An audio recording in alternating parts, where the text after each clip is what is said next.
Oke, bismillah lanjut di bagian selanjutnya dan kita, bakal bahas lebih banyak lagi terkait bagaimana sih gitu ya, si Al-Balqi ini si Al-Balqi lagi, Al-Balqi beliau, membahas bagaimana, penanganan depresi itu sendiri. Nah, mungkin aku mau dibantu Ayu juga, gimana sih yuk, kalau di buku Al-Balqi apa aja sih cara-cara yang bisa dilakukan untuk memulihkan seorang dari depresi? Oke, nah tadi kan kita udah ngebahas tentang faktor-faktor yang menyebabkan depresi dan kesedihan itu ya, bahwa, Al-Balqi ini mengakui ada faktor biologis dan psikologis. Dan Mhm, cara memulihkannya pun ada dari sisi psikologis dan biologis juga gitu. Pertama mhm, mungkin kita bahas dari biologis dulu ya. Kalau ya, biologis itu, jadi, ada juga kalau misalnya upaya preventifnya terlebih dahulu gitu. Di bab-bab mmm. awal tuh, bilang bahwa untuk, mencegah masalah-masalah psikologis itu bisa Mhm, makan makanan teratur, yang bergizi, terus, rajin olahraga, mengolah tubuh, tidur yang teratur gitu ya. Dan kalau mhm, sudah punya gitu masalah, psikologisnya atau masalah depresi dan kesedihan ini, bisa mengatasi gejala-gejalanya dengan penanganan medis gitu, mungkin diberikan obat, mungkin kalau udah bener-bener, ekstrim banget, udah parah banget, itu bisa sampai ke rawat inap gitu. mmm, Nah, selain tadi ya biologis itu juga ada, cara-cara psikologis gitu. Nah, menariknya kalau Al-Balqi ini mengkategorikan ada 2, yaitu cara internal dan cara eksternal. Yang mana kalau internal itu intinya kita menyelesaikan masalah kita sendirian gitu, dengan mhm, nanti akan, beritahu apa aja gitu ya cara-caranya. Tapi kalau misalnya eksternal itu ketika kita sulit gitu untuk, sendirian mengatasi sendiri dan kita mencoba untuk mencari pertolongan gitu dari orang lain, mungkin mhm, dari, konselor, dari psikolog, dari psikiater, atau sampai dari guru agama, guru spiritual gitu ya, atau mhm, juga berbicara atau ngobrol dengan orang lain sebagai dukungan sosial di sekitar kita gitu. mhm, Nah, mhm, menurut aku ini juga menarik banget karena mungkin ada beberapa orang gitu yang religius gitu ya, Kak, yang mungkin, bilang bahwa, "Udah kamu selesain aja sendiri gitu, nggak perlu, pergi, cari bantuan, selesain sendiri, perbaiki ibadahmu, mhm, perbaiki mhm, mhm. imanmu, perbaiki hubunganmu dengan Allah gitu." Mungkin di Mhm. satu sisi benar gitu ya, tapi Ada benernya lah ya. bener, ada benarnya, cuman, di satu sisi juga kalau emang udah kesulitan banget, it's okay banget untuk, mencari pertolongan dan ini juga didukung gitu ya dari idenya Al-Balqi gitu. Al-Balqi dokter gitu ya, seorang Mhm, yang into psikoterapi banget dan ini juga religius gitu. mhm, Yang mhm, mana it's okay banget gitu dan bahkan mungkin ada juga waktu itu kita bikin artikel bahwa, eee, mhm, rawat dirimu gitu, merawat dirimu, asking for help, pergi ke psikiater, ke psikolog dan, minta bantuan itu nggak apa-apa banget dan mhm, mungkin orang-orang yang profesional itu justru perpanjangan tangan Tuhan gitu ya untuk mhm. membantu kita gitu. Itu bentuk ikhtiar lah ya, Yu, itu Iya bentuk ikhtiar kita betul, juga. banget. Selanjutnya, ini, dari internalnya. Kalau internalnya itu kita lebih ngebahas tentang bukan kita ya, Al-Balqinya Al-Balqinya memberikan, beberapa cara-cara gitu, mengatasi masalah-masalah psikologis itu, dari sisi internalnya dengan yang namanya mental maneuver, namanya kalau Mmm, bukunya, atau strategi atau taktik mental. Yang mhm, berupa intervensi kognitif gitu, mengubah atau memodifikasi pola pikir kita yang bisa menjadi penyebab kita gitu, tapi juga mhm, di satu sisi ini bisa menjadi penyembuh gitu.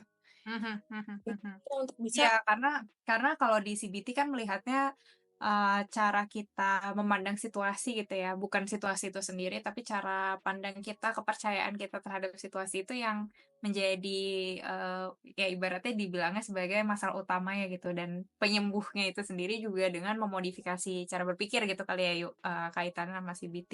Oh ya, dan sebelum Ayu lanjut, aku juga mau nambahin yuk, tadi aku lupa.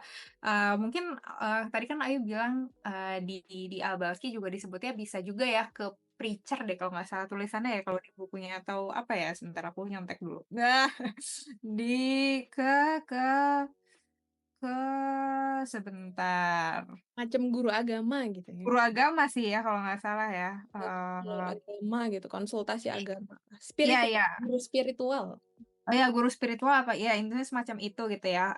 Nah, mungkin catatannya adalah guru agama yang sebaiknya idealnya adalah yang paham kali ya, Yuk, apa namanya, bagaimana, masalah kesehatan mental itu kompleks gitu ya, nggak satu faktor yang menyebabkan gitu dan, Dan soalnya masalahnya kenapa aku nyinggung ini karena takutnya kita menginvalidasi pengalaman teman-teman yang datang atau terpaksa terpaksa ke, ya guru spiritual, tapi ya mendapatkan penanganan yang tidak empatik gitu ya, nggak empatetik gitu ya, nggak sesuai sama kebutuhan dia. Tapi yang poin aku di sini kalau aku boleh beropini adalah, baiknya kita bisa mencari guru agama yang bisa memberikan kita insight, tapi dengan secara empati gitu ya, dengan empati juga pemahaman kalau masalah kesehatan mental itu sangat kompleks gitu Mhm. kali ya, Yud, ya.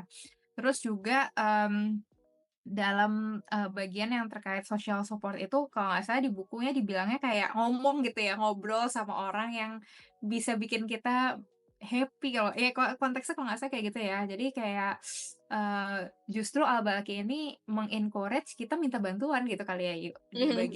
di bagian itu adalah mendorong kita untuk, iya, nggak apa-apa cari bantuan orang lain gitu, Mhm. maksudnya mungkin kita bisa mengolahnya sendiri dan itu juga penting dan jadi tanggung jawab kita juga untuk, ya merawat tubuh kita sendiri, tapi ya tidak ada salahnya juga untuk mencari bantuan orang lain, gitu kali ya, yang mungkin kita bisa tarik kesimpulan barunya di Iya, situ. betul betul. Iya Oke iya. oke, lanjut yuk terkait mental tactic tadi gimana tuh? Mhm.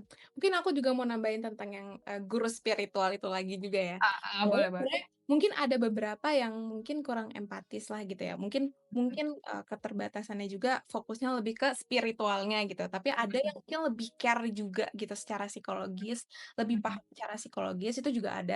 Jadi mungkin kita juga lebih selektif untuk memilih guru-guru itu gitu. Karena Betul betul kadang betul. kok masih ada gitu, tenang Masih aja. ada ya, jadi kita Masih ada. juga jangan kita jangan menggeneralisasi juga ya Betul kalau betul, gitu masih ya. ada kok, masih ada. Terus juga mungkin juga sebenarnya ada beberapa poin yang mungkin kayak, iman itu juga bisa ngebantu kita, untuk lebih baik gitu secara psikologis itu juga, eee, mungkin ada benarnya juga gitu ya, Mhm, mungkin ada faktor itu juga gitu, tapi nggak hanya itu sebenarnya poinnya. yes yes. Nggak hanya kurang iman gitu ya, mungkin iya, Iya tapi nggak hanya itu gitu penyebabnya. iya. Balik Mhm lagi mhm psikologis itu kan, masalah psikologis itu banyak penyebabnya itu, mhm. gitu. Apalagi yang tadi ya endogenous depression yang bisa karena faktor biologis itu sendiri gitu kan. Yap, betul gitu. Oke, lanjut ya, tadi mental maneuver atau mental tactic, pertama ini, caranya yang ditawarkan adalah berpikir optimis gitu. Oh, disebutnya optimis gitu ya Optimis kalau di optimis, bukunya? ya. Mhm mhm Berpikir, positif lah tentang masa depan gitu ya, bersikap bener-bener positif gitu. Nah, mhm. kalau dari aku dan Kak Raisa nih setelah diskusi mungkin, apa ya, iya mungkin manjur gitu ya, optimis Ah, buat apa ya, boosting semangat untuk, oke masih ada harapan gitu ya, mungkin ada harapan lah di masa depan. Tapi di satu sisi juga mungkin ada situasi yang perlu realistis gitu ya, perlu mhm realistis, nggak hanya optimis aja. Mungkin ada mhm sesuatu yang kayak yang emang nggak, perlu kita problem solving gitu sekarang untuk, menyelesaikannya gitu. Mungkin mhm dalam satu sisi bisa menurunkan, menaikkan mood kita untuk lebih semangat, tapi mhm. nggak hanya itu aja ya teman-teman kalau menurut kami gitu, nggak hanya optimis aja tapi kita perlu intervensi kognitif lainnya atau kita perlu problem solving lainnya gitu. Tapi optimis Iya.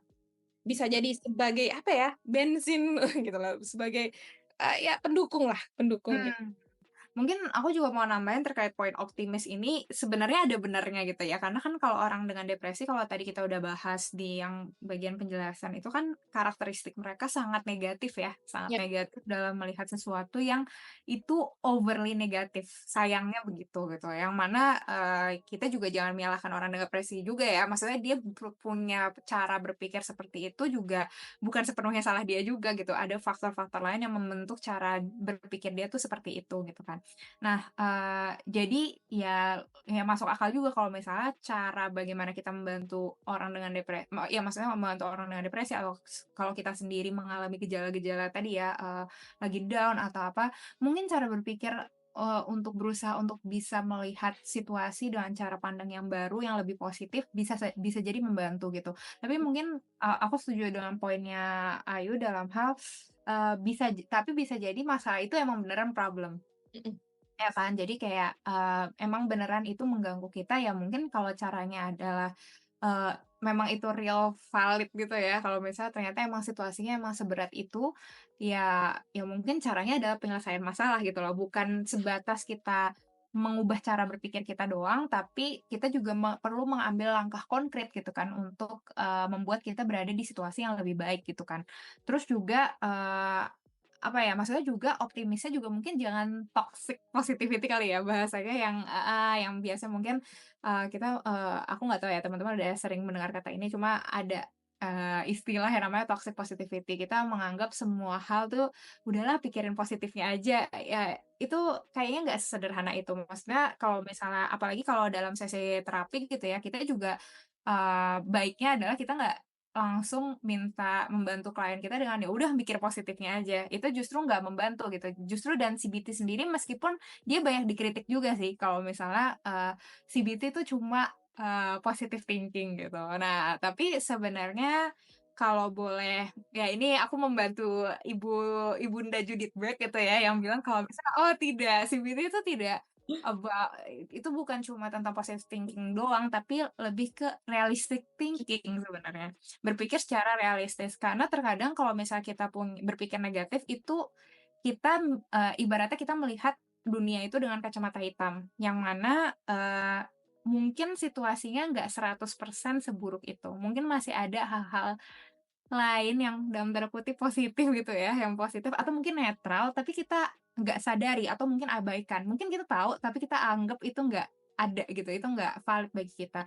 Nah itu mungkin poin optimisnya di situ kali ya, membuat pikiran kita menjadi lebih seimbang gitu, bukan kayak ibaratnya kita memandang suatu situasi itu jadi 100% positif nggak juga, tapi ya just as is aja gitu, just as it is aja gitu, maksudnya sebagaimana adanya aja dan itu lebih membantu gitu sih. Jadi poinnya adalah mungkin, aku nggak begitu suka kata optimis, tapi mungkin realistis kali ya yang lebih ngebantu kali ya. Tapi mungkin, Abaki has a point di sini gitu ya, poinnya adalah menyeimbangkan dengan yang tadi negatif dengan positif agar ending-nya itu adalah realistis atau balance gitu sih, atau seimbang gitu sih.